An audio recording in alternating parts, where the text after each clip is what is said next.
and I decided to not choose despair. So I thought, what can I do to bring meaning to others and myself? How can I use what I know how to do? So it started that four of us who now still play in the Alley Band, Ingrid and Roberta and Zart and I, would get together for lunch, maybe once a month here. And this was pre-pandemic, and we'd play chamber music. And that was just kind of a regular thing. And they were still in the trenches working, and I was free of work, but they could see that I was enjoying music without making a living doing it. And then the pandemic hit, and they were sort of forced into a instant retirement. They were right where I was. And actually Zart called me one day and she said, I don't know what, I'd like to play, I don't know what to do. And I said, well, I don't remember exactly how it came up, but we decided to get together and play outside on Palm Sunday. I'm a church musician, so that made sense. And I remember calling Ingrid across the alley and John Cunningham, who plays the bagpipes, Laura, who's across the alley, and Roberta Downey, the cellist. So we just decided to start to have, we got together and played once.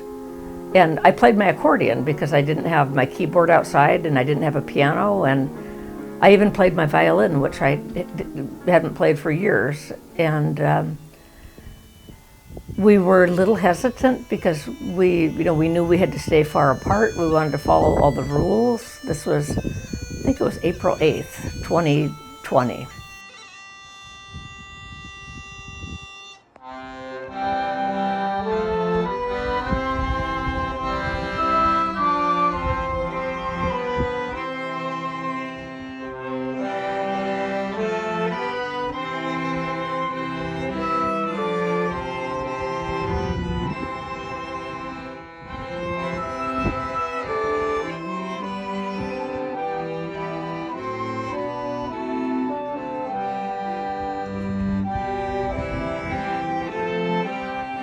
We said, well, let's get together for Easter. So then we moved from the alley into the garden, and we played Jesus Christ is Risen Today, and Here Comes Peter Cottontail. And played, and it got a little bit bigger. We invited people.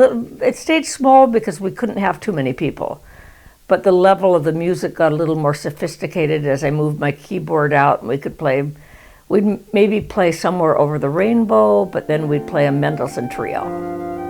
So there was a big variety of things that we wanted to do.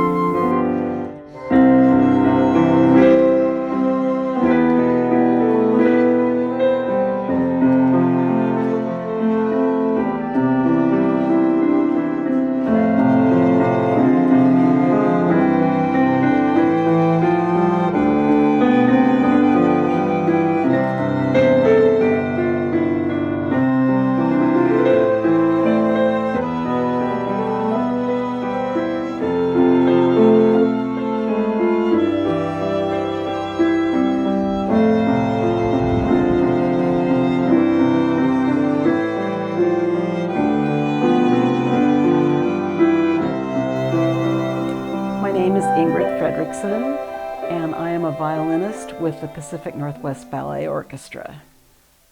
Valerie's parents introduced my parents to each other many years ago.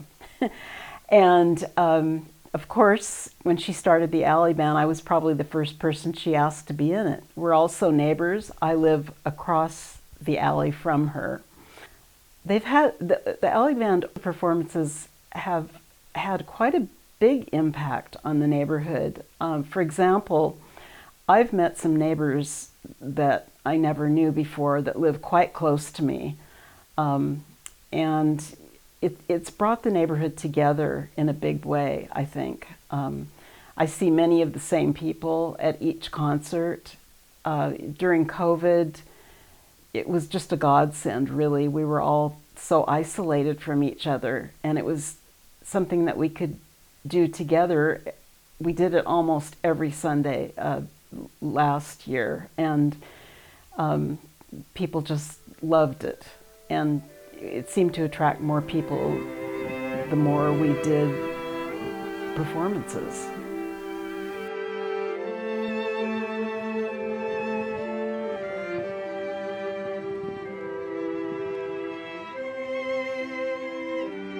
My name is Betty Agent, and I play the viola. I am the assistant principal violist in the Pacific Northwest Ballet Orchestra. I am the principal violist of Auburn Symphony Orchestra. I have taught at Pacific Lutheran University.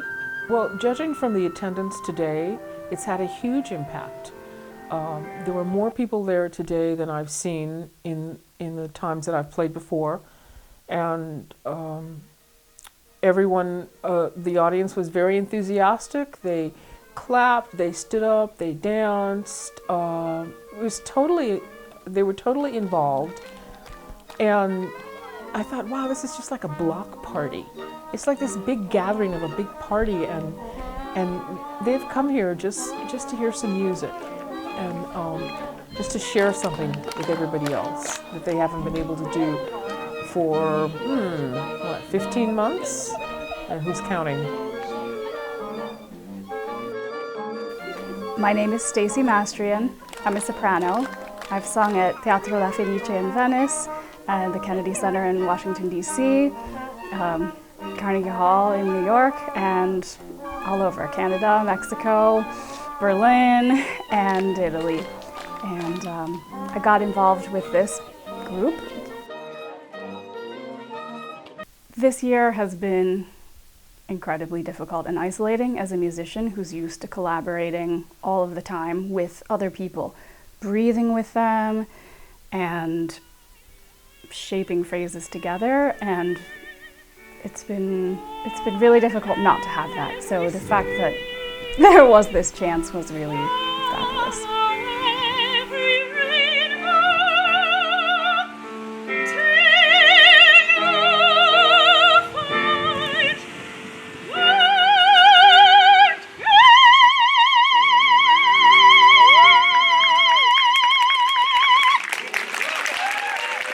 To the members of the orchestra, thank you so much for the opportunity to collaborate.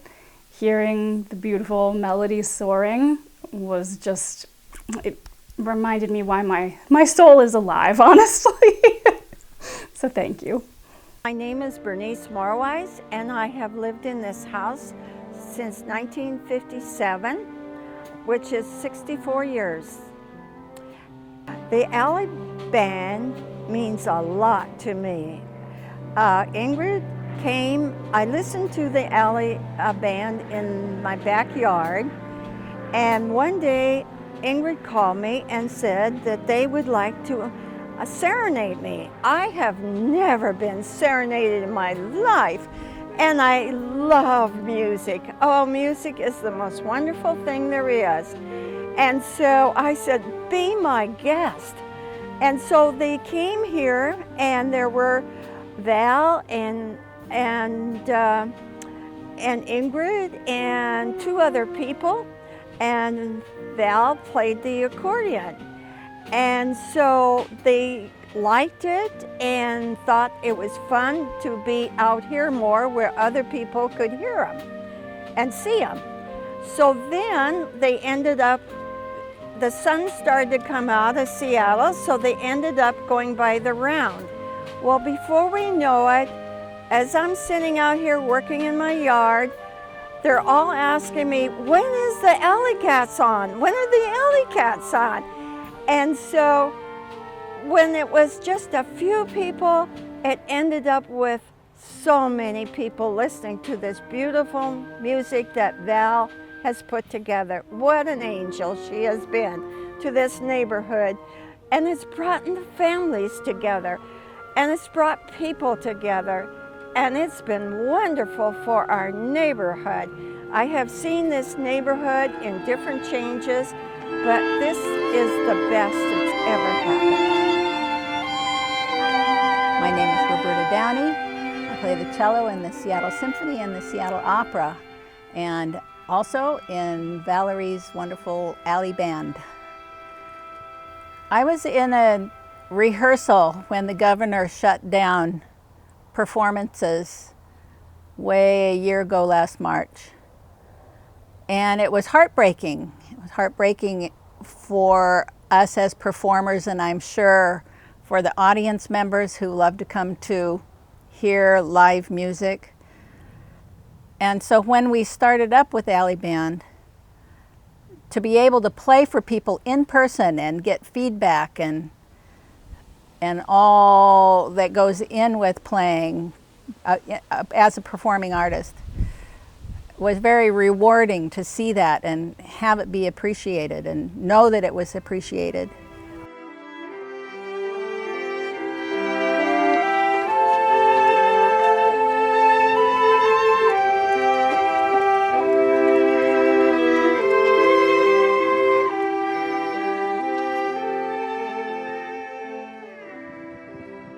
I'm Joycelyn Evie, and I play bassoon in the Alley Band.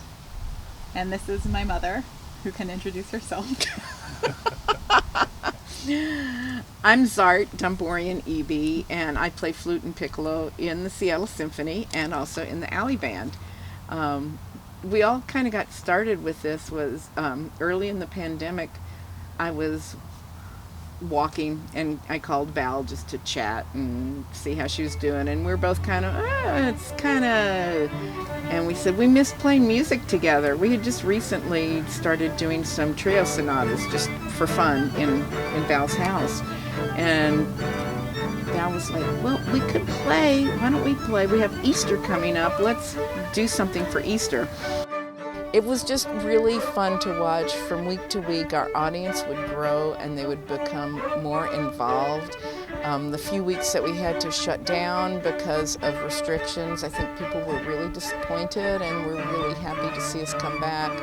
I think it just gave them some joy in their life and something to look forward to.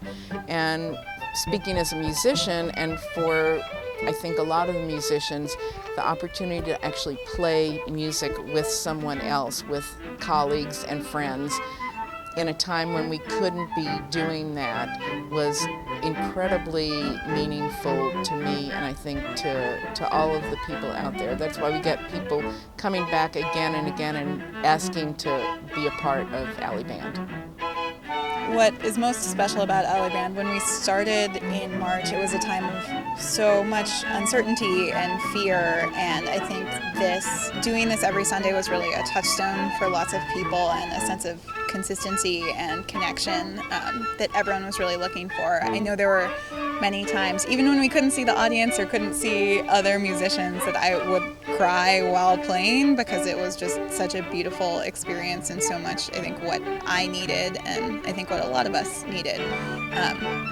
And it was amazing that it continued to be that throughout the summer and into the fall last year, and now this year we can do it with a little more freedom, and that's a really exciting thing to be a part of. So it's been a really fun emotional evolution. You can always tell when it's a Val arrangement. The arrangements that she makes are so beautiful and intricate and special, and it's so much fun to play her music, and having her arrangements is a huge part of what makes this such an incredible experience. When you think of like an intersection, right, it's a place that people go through. They don't often stop. They're on the way to someplace else.